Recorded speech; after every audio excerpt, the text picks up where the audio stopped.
गुरु अर्जन साहिब के इकलौते पुत्र हरगोबिंद जी सिखों के छठे गुरु बने। गुरु हरगोबिंद जी ने सिखों को संत सिपाही बनाया, जिसका प्रतीक थी गुरु जी की दो तलवारें, पीरी और मीरी। तो इन सब बातों से मुगल सम्राट जहांगीर को शक हुआ और उन्होंने गुरु हरगोबिंद साहिब को ग्वालियर के किले में कैद कर लिया। लेकिन बाद में गुरु जी से प्रभावित होकर जहांगीर ने उन्हें मुक्त कर दिया, जिसकी याद में ग्वालियर के किले में मौजूद है दाता बंदी छोड़ गुरुद्वारा। फिर जहांगीर के बचे हुए शासनकाल में लगभग शांति रही, लेकिन उनके वारिस मुगल सम्राट शाहजहां ने सिखों को काफी परेशान किया। तो गुरु हरगोबिंद जी का ज्यादातर जीवन मुगल सेनाओं से संघर्ष में गुजरा। इस समय गुरु साहिब के पोते धीरमल मूल आदि ग्रंथ के संरक्षक बन गए। इनके गुरुकाल के दौरान ही शाहजहां ने अपनी राजधानी आगरा से बदलकर दिल्ली कर ली थी। गुरु हरगोबिंद जी ने मुगलों से लोहा लेने के लिए हिमालय की तराई में कीरतपुर की स्थापना की। सिखों के 7वें और 8वें गुरु भी यहीं जन्मे थे और यहीं पले बढ़े। कीरतपुर के पातालपुरी गुरुद्वारे का वही महत्व है जो एक आम हिंदू के लिए उज्जैन, हरिद्वार और गया का होता है। कई सिख यहां सतलुज में अस्थि विसर्जन करने के लिए आते हैं। सन 1644 में गुरु हरगोबिंद साहिब की मृत्यु के बाद उनके पोते हर राय साहिब 7वें गुरु बने। हालांकि त्यागमल जी उनके बेटे थे, जो आगे चलकर गुरु तेग बहादुर बने। इनके गुरुकाल के दौरान ही आगरा में ताजमहल बनकर तैयार हुआ था। सन 1658 में मुगल सम्राट शाहजहां बीमार पड़े और अपने भाइयों को हराकर औरंगजेब ने तख्त पर कब्जा कर लिया। फिर सन 1661 में गुरु हरराय जी की भी मृत्यु हो गई और उनके 5 वर्ष के पुत्र हरकिशन जी अगले गुरु बने। इन्हें बाल गुरु भी कहा जाता है। 30 मार्च सन 1664 को दिल्ली में गुरु हरकिशन जी की मृत्यु हो गई, जहां पर आज मौजूद है गुरुद्वारा बंगला साहिब। तो छठे, 7वें और 8वें गुरुओं ने अपनी बानियां नहीं लिखी। गुरु हरकिशन जी के बाद गुरु तेग बहादुर साहिब सिखों के 9वें गुरु बने।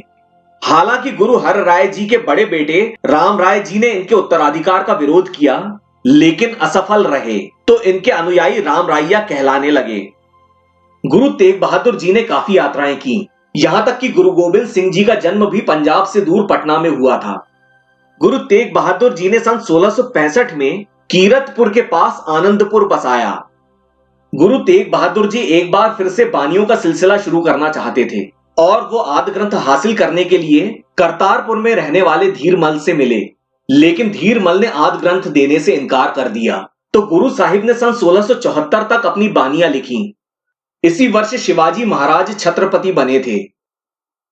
औरंगजेब का शासनकाल धर्मांधता के लिए बदनाम है। गैर मुसलमानों पर काफी जुल्म हुए, उनका कठोरता से दमन किया गया। सारे साम्राज्य में बड़े पैमाने पर मंदिरों और धर्मशालाओं को नष्ट किया गया और त्योहारों पर पाबंदियां लगाई गईं। गैर मुसलमानों पर जजिया कर फिर से लगाया गया। सारे देश के हिंदुओं सिखों में हाहाकार मच गया।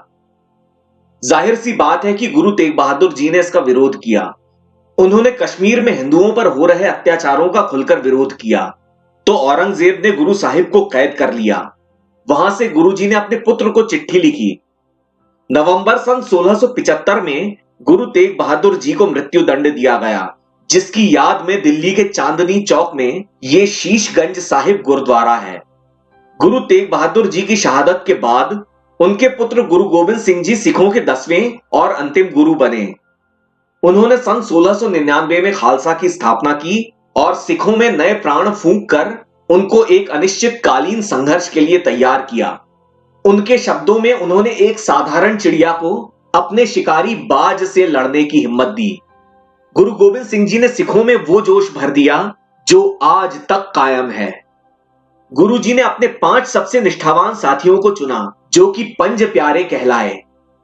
गुरु जी ने एक सिख को एक संत सिपाही के रूप में परिभाषित किया, जिसकी पहचान 5 ककार हैं। निशान साहिब में आप देखेंगे तो पीरी और मीरी 2 तलवारों के अलावा आपको एक चक्र और एक खंडा यानी एक दुधारी तलवार दिखाई देगी। इस समय औरंगजेब की राजधानी दक्खन में थी, क्योंकि वहां मुगलों का मराठों से घोर संघर्ष चल रहा था। तो गुरुजी का असल मुकाबला था मुगल सूबेदार वजीर खान से, जिसने बड़ी बेरहमी से गुरुजी के 2 बेटों को जिंदा दीवार में चुनवा दिया। तो मुगलों से संघर्ष में गुरु गोबिंद सिंह जी के चारों पुत्रों सहित लगभग सारा परिवार कुर्बान हो गया।